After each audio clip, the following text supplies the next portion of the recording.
everybody, it's Laura here from Theatre of Science. Today we're learning about giraffes. Right, I owe you an apology. I was like, really? A show about giraffes? What am I going to say? They're the tallest animal in the world. They eat fruit and leaves, obviously. No, giraffes are amazing. Oh, I've discovered some things. Okay, so I think first of all, we'll begin to make the very annoying thing, which is only tenuously related to giraffes, okay? If you've got an A4 piece of paper, you just need to cut a really annoying size rectangle out of that piece of paper. It's not quite a quarter, it's not a half, it's like 2 post-it notes sort of next to each other, okay? All you need for this show is a piece of paper and a pair of scissors and cut out, it's always rough here at Theatre of Science, isn't it? Just cut out about 2 post-it notes put together, size piece of paper, like that, okay? So yeah, I'm just going to start at the bottom of the giraffe and work my way up, okay?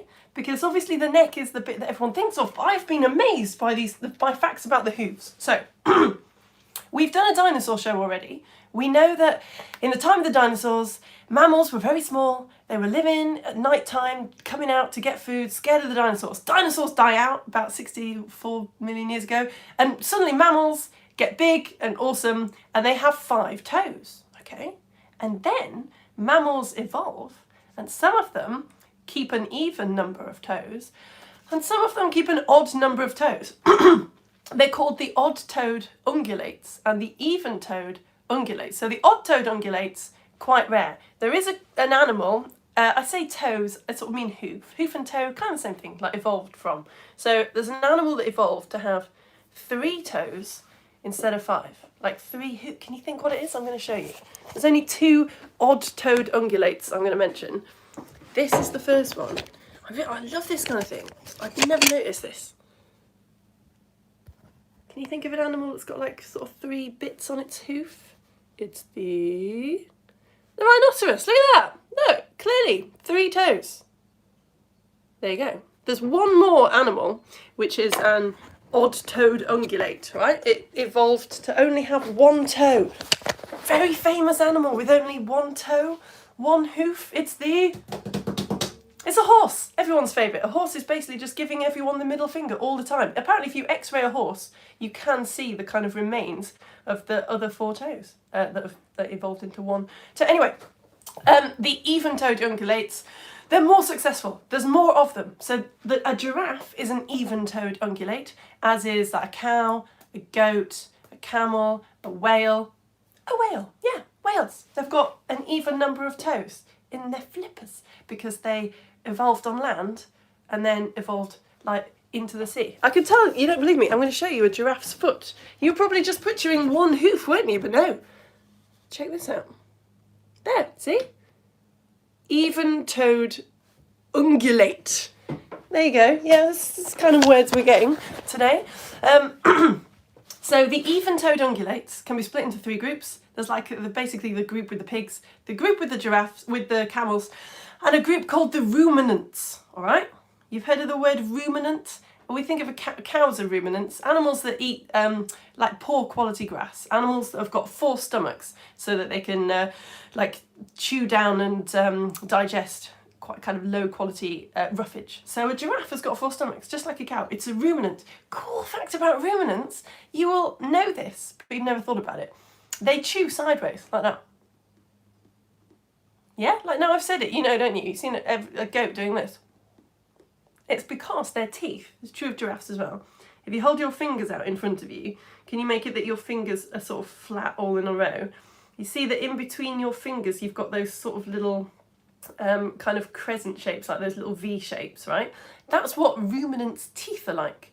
So put your fingers on top of each other so it's like a jaw. If you're trying to munch down and break the hard grass into lots of little bits, it's not very efficient to just hit your teeth on top of each other. So what ruminants do is they do this kind of slidey to and fro movement, yeah, to really break down all the grass. So there you go.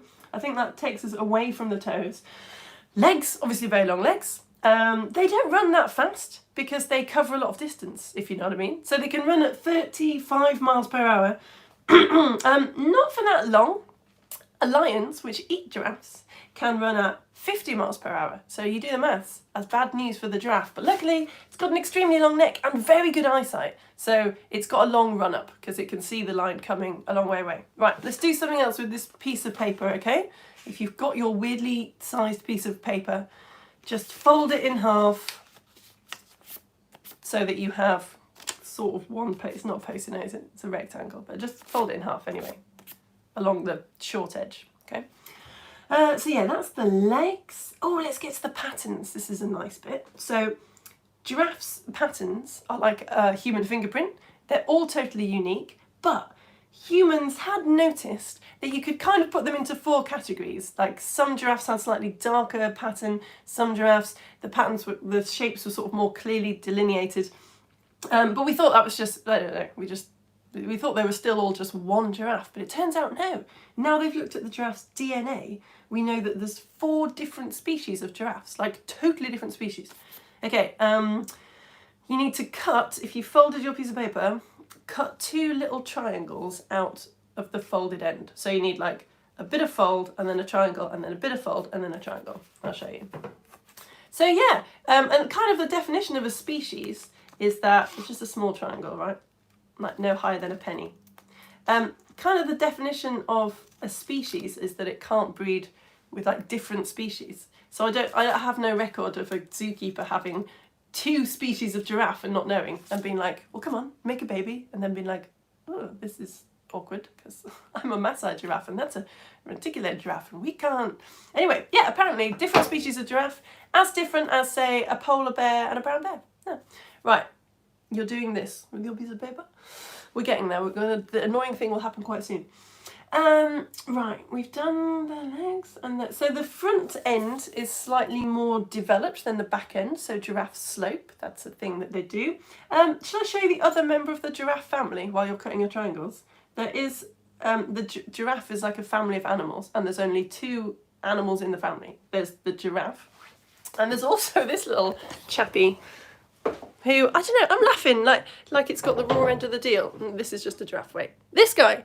The okapi. You ever seen an okapi? This one is in a zoo. Sometimes called the zebra giraffe because it's stripy. Sometimes called the forest giraffe because it lives in forests. And the other giraffe lives on like the savannah. There you go. You can see it, can't you? Looks quite similar. Let's get to the neck then. Right. So the neck is very long.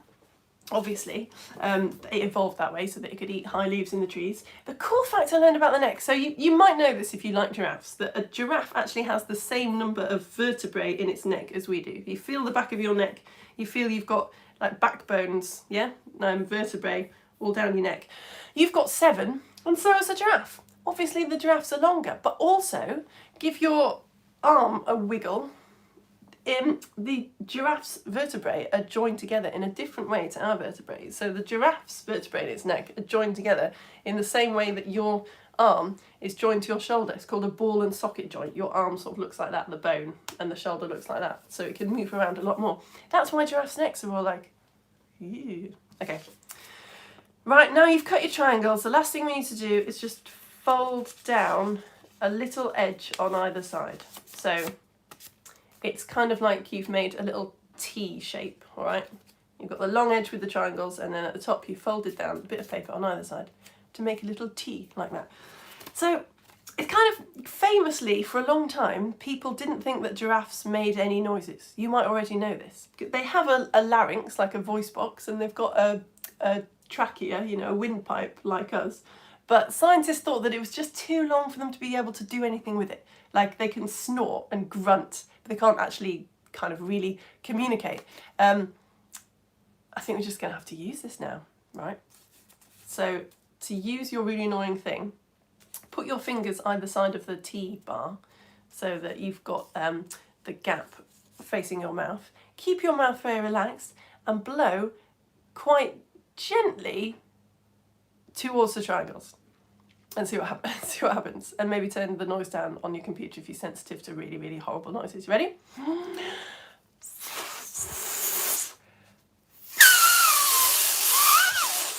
Oh, so awful. I've never heard it on the other side. From this side, it sounds like the winds of hell, doesn't it? That is just terrible. I'm going to do it again.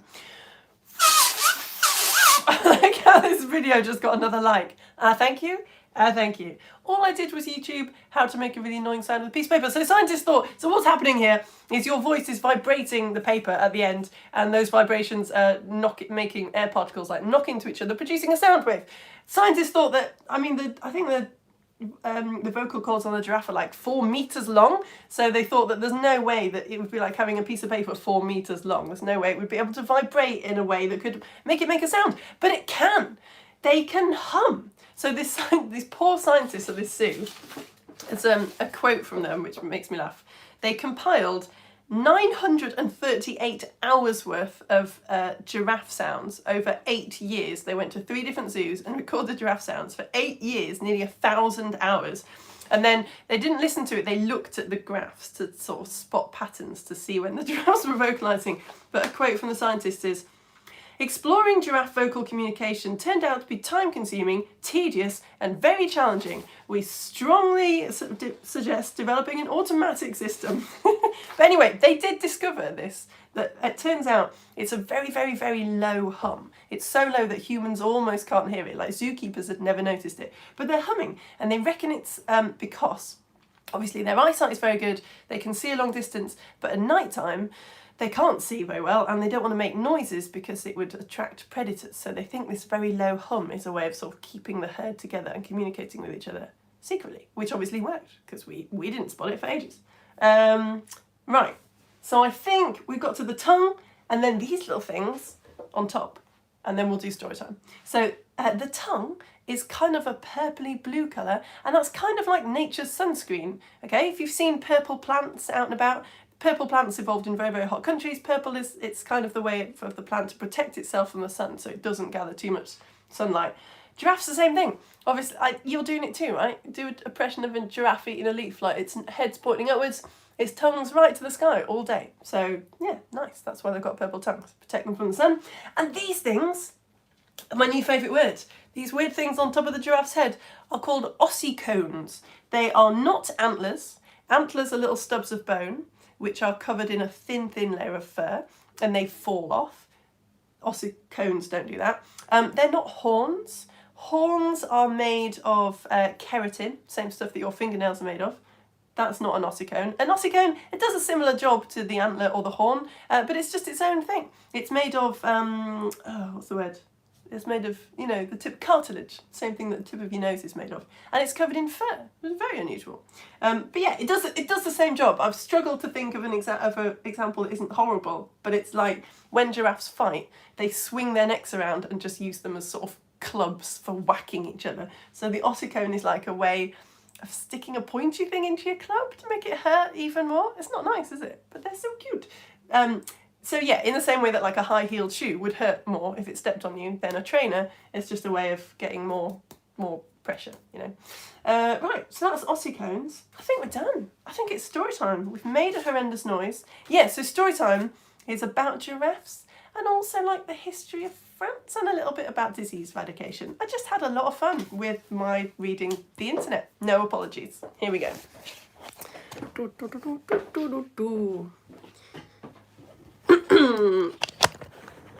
doing a new thing where I put the background on my computer.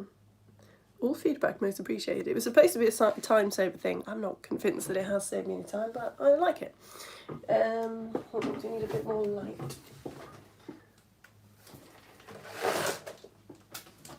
Right. Story time, let's go. Oh, that's not going to work, is it? That's not going to work either. That's it. It's too low or it's too high. Guys, this is not how we practiced it. Maybe if I pull... and bring it down a bit. There we go, that's better.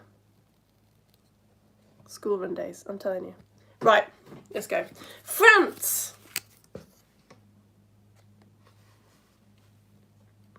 1700, the Eiffel Tower wasn't built yet. King Louis XIV is on the throne, and he is a huge fan of a system called absolute monarchy. It means the king being in total control of everything.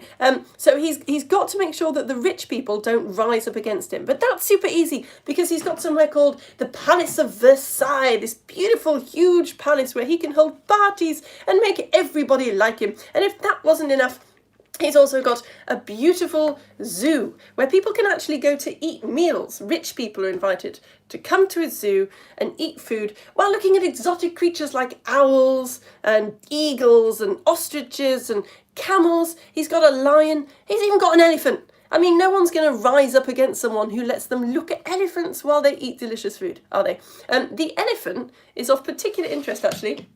Everyone loves the elephant. When it dies, people flock from miles around to see scientists dissect it. And the elephant, he has some interesting news for them. When the scientists cut open the elephant, they discover that he is in fact a female. You wouldn't think that you needed to cut open to just... Anyway, doesn't matter. This is not a story time about elephants.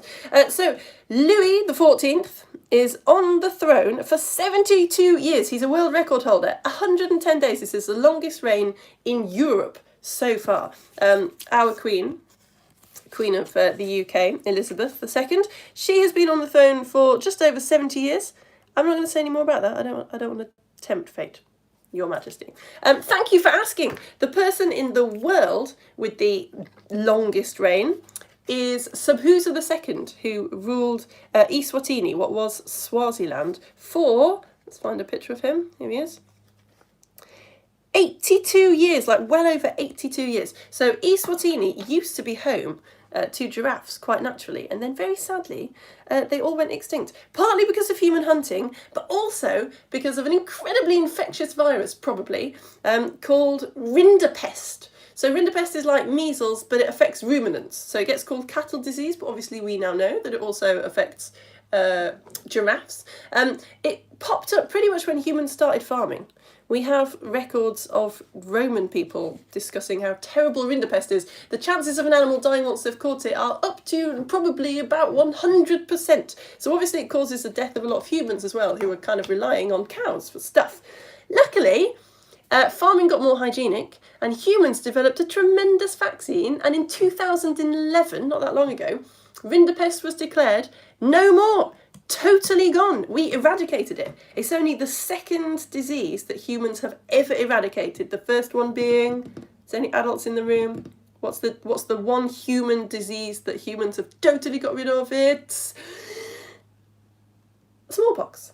Well done. So, back to the Palace of Versailles. Louis XIV does eventually die and is replaced by, guess, Louis XV, who then dies of smallpox because it hasn't yet been eradicated, and is replaced by, yes, Louis XVI. Is it bad that I'm just going to use the same hair?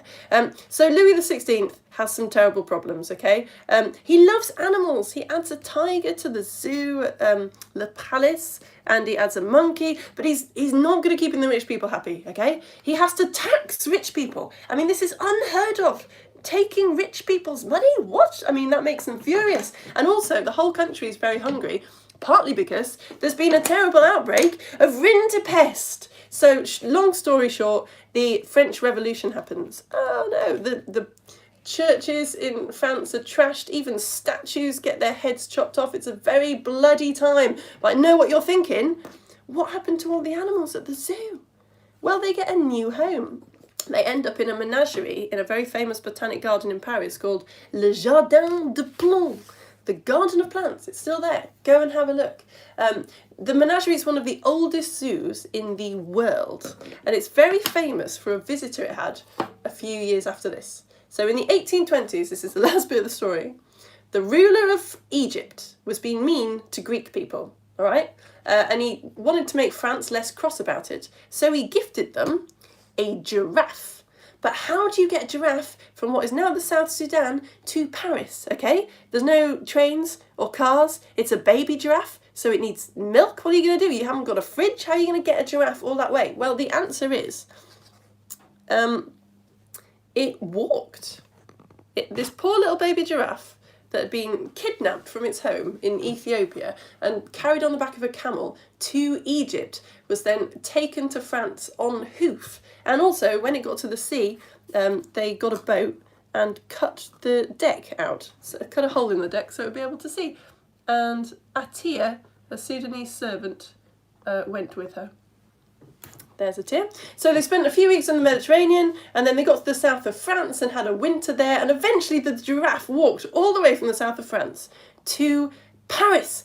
I have no idea what Paris looked like in the 1800s, but there you go. Yeah, everyone was so excited. So France had never seen a giraffe before. By the time it got to Lyon, 30,000 people turned out to see the beautiful animal of the king, as they called it. France just went mad for this giraffe. They absolutely loved it. It was giraffe mania. They wrote songs about her, tunes, comedy sketches. People had their hair styled to look like giraffes. I'll show you.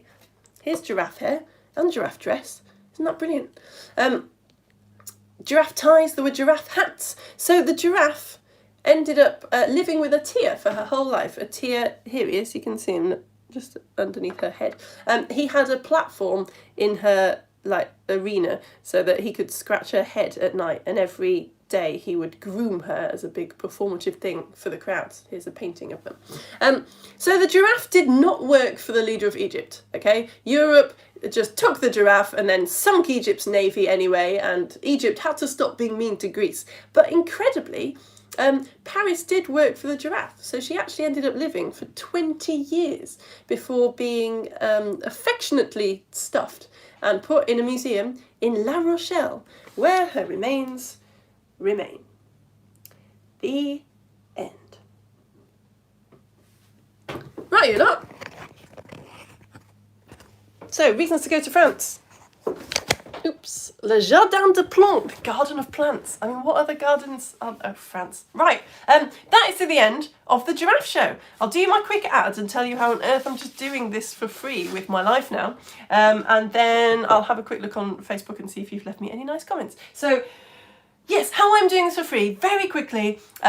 Physics teacher, trained to teach A-level, could be a tutor, don't want to be, it's kind of just not as much showing off for me, and also can't reach as many people. So how this works is, instead of me teaching a few people on Zoom, I teach like as many people as I can possibly reach for free online, like this, and then quite a few people, the people who can, are paying me with £5 or £6 a month. And that is enough to make this my actual job.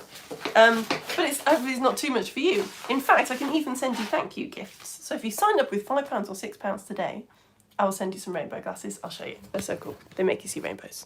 Look. So I'll send you these. If you sign up with £5 or £6 today, you will receive these glasses. You'll also receive some, not instructions, like an explanation of how they work. You will also receive Theatre of Science magazine. This is the latest one on pirates. I'm so behind with Theatre of Science magazine. I have the most patient supporters in the world. The next one on rainforests it's pretty close. Husband's busy, but he's done the comic, and that's always the hard bit. So this is pirates. You'll get this if you sign up today. There's a cartoon in it. Are there any good pirates? These guys are saving whales in quite dramatic ways. Do you agree? There's a knot tying activity. I'll send you a free piece of string so you can tie knots. There's ideas for activities that I can't do in shows for various reasons. There's a quiz, stuff that you think is true but was actually made up by artists. Did pirates have wooden legs? Wouldn't that have chafed a lot? And if you send me £6 instead of £5, I'll send you these awesome badges that just arrived as well. I'm so impressed with my new Theatre of Science badges. Okay. Ad ends. Thank you so much to everyone who has signed up to receive their welcome pack. You can cancel at any time.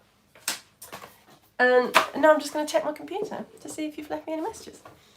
And then I've got to go because obviously it would be very boring for me to stay because the show's over, but also because at 11 o'clock today, I'm doing the first home ed lesson of the season on renewable energy. So I've got a lesson about fossil fuels coming up.